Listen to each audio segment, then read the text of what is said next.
Hello everyone, welcome back to the channel. आज हम India और पाकिस्तान के बीच चल रहे हालात और दोनों देशों के लोगों पर इसके असर के बारे में बात करेंगे।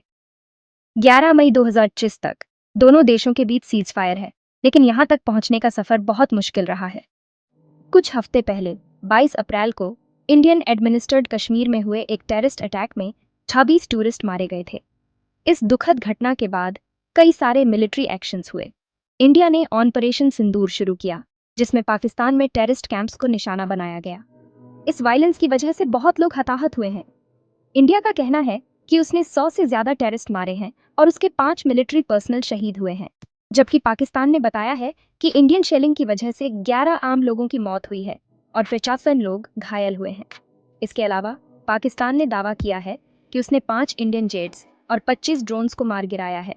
ये आंकड़े इस कॉन्फ्लिक्ट की भयावहता को दिखाते हैं। कश्मीर पर इसका असर बहुत ज्यादा पड़ा है। कई दशकों में पहली बार कश्मीरियों ने टूरिस्ट्स की हत्याओं के खिलाफ प्रदर्शन किया, जिससे लोगों की सोच में बदलाव दिखाई देता है।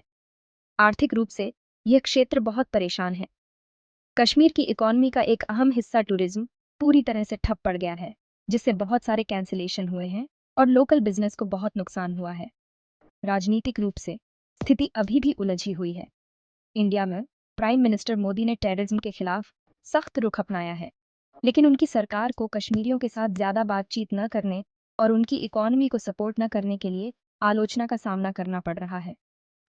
मोदी की हिंदुत्व विचारधारा कश्मीर के प्रति उनके दृष्टिकोण को प्रभावित करती है, जिससे अक्सर ज्यादा आक्रामक नीतियां बनती हैं। पाकिस्तान में प्राइम मिनिस्टर शरीफ और मिलिट्री पर बहुत दबाव है। शरीफ ने मिलिट्री के रिस्पांस की तारीफ की और अंतर्राष्ट्रीय सहयोगियों को धन्यवाद दिया, जबकि आर्मी चीफ ने कश्मीर के पाकिस्तान के लिए महत्व को दोहराया। अंदरूनी राजनीतिक मजबूरियां पाकिस्तान को जबरदस्ती कार्रवाई करने के लिए मजबूर करती हैं। अंतर्राष्ट्रीय समुदाय ने भी इसमें भूमिका निभाई है। यूएस ने बातचीत करवाई, जिससे सीज फायर हुआ। हालांकि इंडिया ने इसमें अपनी भागीदारी को कम करके बताया।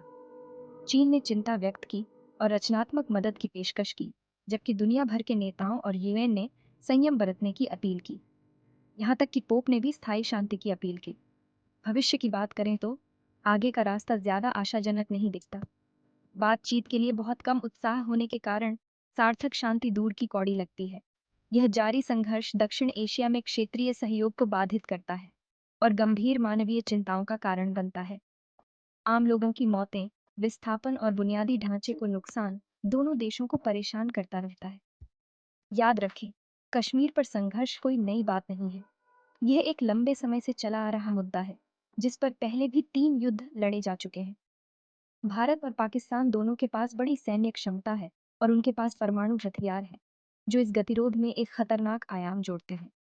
अंत में भारत पाकिस्तान संघर्ष का दोनों देशों के लोगों के जीवन पर दूरगामी प्रभाव पड़ता रहता है। लोगों की मौत, आर्थिक तंगी से लेकर राजनीतिक और मानवीय चुनौतियों तक स्थिति गंभीर बनी हुई है। आज के लिए बस इतना ही दोस्तों। जानकारी रखें, सुरक्षित रहें